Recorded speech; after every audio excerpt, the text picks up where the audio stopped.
What is up, everyone? Welcome back to another video today, and in this video we are at Sioux Falls Regional Airport for the 29th airport update for the month of July 2022. Racing the storm here as we got some storms out in the western part of South Dakota as I record this right now on Tuesday, July 5th. Independence Day has officially passed now, so hopefully all the fireworks are done at this point, but Mother Nature is deciding to bring her own set of fireworks, because I didn't get to see any this year, apart from the neighbors shooting off their own for whatever reason, but whatever. Got another loaded airport update here in store for you guys. We've got a charter there you can kind of see at the bottom of your screen, not really so much, but we do have quite the loaded update here. So let's go ahead and get started at gate number 1. With this Delta Airbus A319 arriving in on a service from Minneapolis, flight 2713. He arrived in at 10:25 p.m. ahead of a scheduled 10:38 p.m. arrival. All flights from this airport update are from Saturday, July 2nd. At gate number 3, we had this Allegiant Airbus A320. This aircraft arrived in on a service from Phoenix Mesa, flight 1303, arriving in at 10:30 a.m. ahead of a scheduled 10:52 a.m. arrival. At gate number 5, we had this American Eagle Embraer 175. This aircraft arrived in on a service from Chicago O'Hare, flight 3505, operated by Envoy Air, at 9:57 p.m. ahead of a scheduled 10:09 p.m. arrival. And I did see that Envoy may be sending their Embraer 170s now, the shorter winglet Embraer 170, which I don't have a model of. I should have picked up the Republic 170 at Airliners. Yeah, so I'm kicking myself for not doing that. It was only $50 at the one place I saw it, so I should have gotten it. But regardless, I still got a pretty great haul from Airliners. If you want to see everything I got, go check out Massive Unboxing number 12. That was a really fun unboxing to film and put together, and also watch on the premiere, which has been getting some really good numbers in, so I thank you guys for watching that video if you've already seen it. But for those that haven't seen it yet, I highly recommend watching that video after this one has concluded. So yeah, Envoy 170 is potentially coming in. Hopefully the retro livery does make a visit at some point. As of right now, I believe 761 Romeo Whiskey is the aircraft scheduled on the flight for tomorrow, Wednesday, July 6th. So I'm going to do a quick check here just to make sure that's correct. And that is indeed the case, and I should clarify it's actually for today, Tuesday, July 5th, not tomorrow, as tomorrow's stuff has not yet shown up on the flight tracker. So maybe it's just a one-off at this point, but we'll see what happens. If that does stay consistent, I'd be very curious to see how that performs regarding that. So let's move on to some mainline stuff again. 737s are officially back here in Sioux Falls. Here at gate number 7, this United 738 in the Continental Globe livery arrived in from Denver, flight 324, at 9:13 p.m. ahead of a scheduled 9:30 p.m. arrival. Great to see the 737s coming back here on our mainline service from Denver, usually getting the A319s and A320s, and they've also been sending in the larger 737-900 here, because when I was at Airliners on one of the days, I did check the flight schedule back home, and I did see that they were going to send a 739 on one of these days. So as of right now, it looks to be a 738 pretty consistently. They're still kind of flip-flopping between that and the A320 family stuff, more commonly with the A319. That seems to be fitting the demand that we get here. But great to see some variety here in the United Mainline in this update. Got 2 more aircraft to go on the north side of the terminal, and then we'll move on to some taxiing stuff and we'll wrap up this update.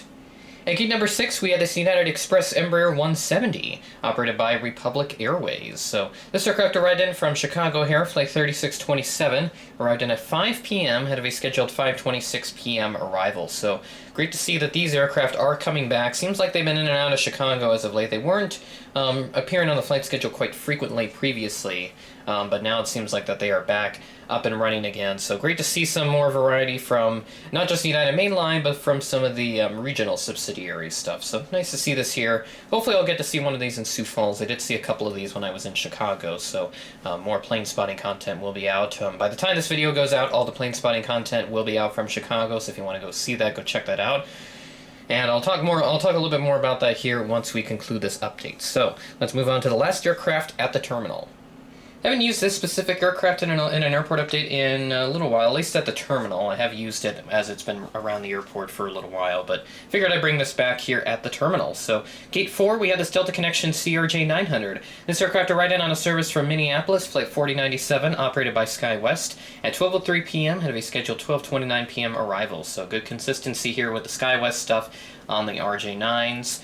And yeah, where is that Delta Connection Ember 175 Gemini Jets? I was just about to start harping them on that because I did see on the flight schedule that these are starting to make more consistent appearances once again. So, Gemini Jets, Please, please, please make that Delta connection Ember 175 with the enhanced winglets. I will not stop saying this in my videos until that's actually made.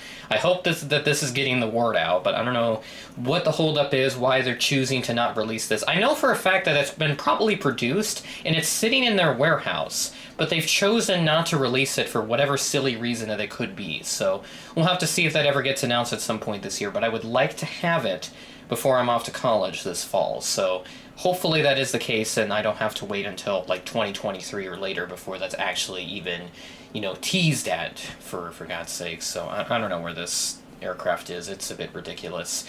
I'm not using my Ember 170 for any reason unless it's actually that aircraft in an update.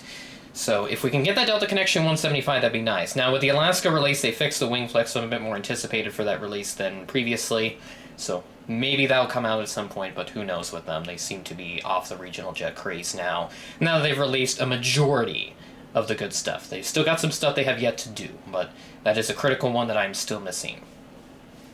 Alright, that is all the aircraft here at the terminal. We've got a handful more roaming the airport. So let's start off over here with this one, since this is the first aircraft to appear in frame. We do have a bit of a charter here. This Sun Country 737-800 in the Tide Pod livery. Now, I have seen that they have gotten a Tide Pod Splits aircraft. I believe that registration is, I want to say 842 Sierra Yankee. This is 843, but this still has the blended winglets. And speaking of the Tide Pod with splits, I did order the one from Waffle Collectibles, that Panda Models exclusive. I still have not gotten that in yet. I'm not sure what's going on. I've seen others have received it, and I haven't seen anyone else get it sent, so I'm not sure if something went wrong with the order or something, but I'm going to have to contact them at some point, because I kind of forgot about it for a while, but I just realized that I have not gotten it in yet, so I'm going to have to figure out what's happening with that, and hopefully I'll have that in soon. If not, I'm just going to have to reorder it and just deal with that, because I know, because he still has plenty in stock, because the listing's still up on his website, but I don't know where it is, but whatever.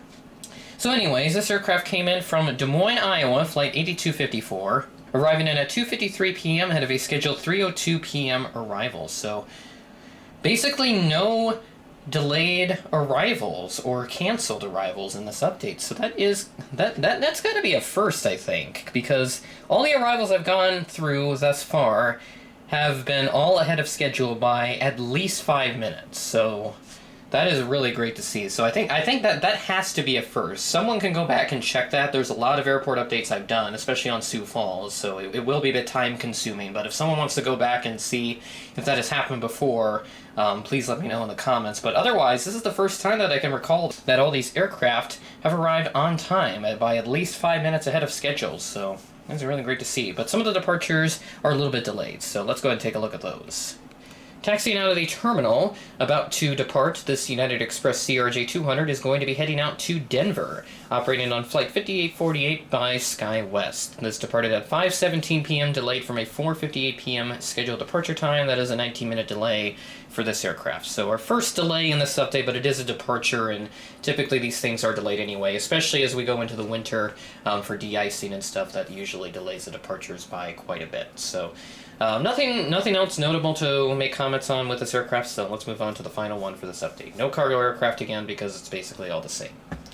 And finally, taxiing out for departure is this American Eagle CRJ-900. This aircraft is going to be heading out to Dallas-Fort Worth, flight 5702, operated by Mesa, departed at 1:51 p.m., delayed from a 1:42 p.m. scheduled departure time. So not a bad delay here. This is only 9 minutes, so at least the delays aren't anything significant. Only one yellow departure time in this update. And that is everything here at Sioux Falls for July of 2022. Yeah, so a couple of things I do want to talk about. Obviously, by this point, all the Airliners International 2022 Chicago trip content will be out on my channel. I also do have a playlist, which is going to feature all of the community content related to the Airliners International 2022 convention. I have videos featured from other channels that did post videos on that convention, and also some plane spotting stuff as well. If it does relate to the convention in any sort of way, if it does mention it, that video will be included. So if you do have a video from that convention that I've not yet included, kindly let me know in the comments and I'll add your video to that playlist. Yeah, but that was one of the most exciting trips I've taken thus far here. I'm really looking forward to go down to one in Dallas next year, June 22nd to the 24th. So if you're planning to go to that convention to get your reservations in, I'll certainly be doing the same here later today, pending that the storms don't take out my power, because there are some pretty nasty storms coming that are packing quite the punch, kind of like the May 12th storm, which I have talked about in previous airport updates. So yeah, another thing I do want to mention too is that retro Sioux Falls airport updates and other content will be coming soon, as I've acquired plenty of retro models for FST. I still need plenty, but I do have a good new set that I can use here for some content. So hopefully I'll be able to make another retro FST update in the future once I get enough retro planes. But I do plan on making like a little retrospective of all the airlines that have operated in Sioux Falls, starting from all the way back in the 40s up until today. So I'll be working on that video here pretty soon, and hopefully I'll have that out sometime this month, if not into August. So with that being said, that is the end of the video. Thanks for watching, and I will catch you in the next one.